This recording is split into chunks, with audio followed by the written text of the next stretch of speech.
My name's Chaya Rivka Zwolinski, and this is BRI Breslov.org.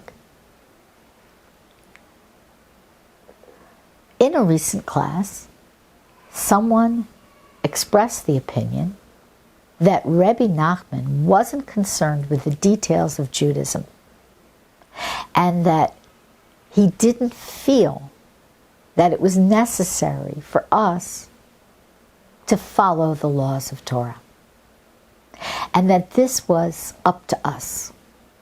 It was a matter of our own free will. And she's right. It is a matter of our own free will.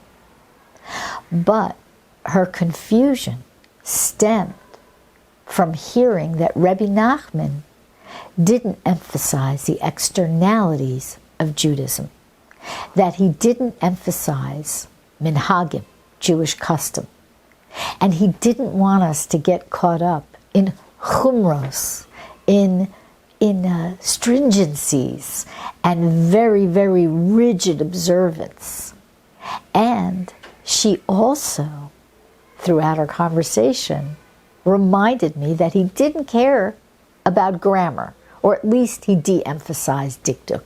He said today it's not so important that we slavishly adhere to every little minute point of Hebrew grammar.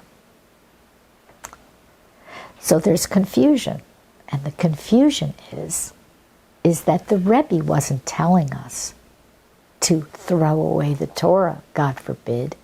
What he was telling us was that our internal service of Hashem shouldn't be displaced by our external service of Hashem. We shouldn't forget the reasons that we do things. So if you have a particular set of customs that you follow, you can stick to them if they're working for you. That's great. As a matter of fact, many of these customs are very, very holy and go back a long way.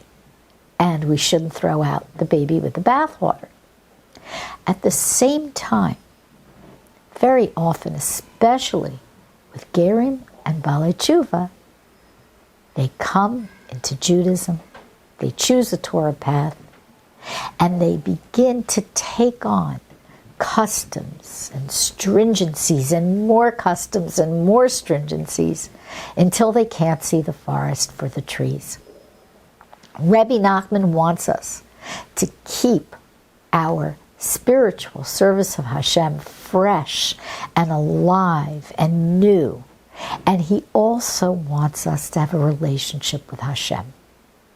And if we're all twisted up in knots about the details of every little custom, we're going to find it very difficult indeed to stay fresh and to focus on the integral nature of what it means to be a Jew and serve Hashem. May you have a day in which your Judaism is filled with freshness, joy, and light.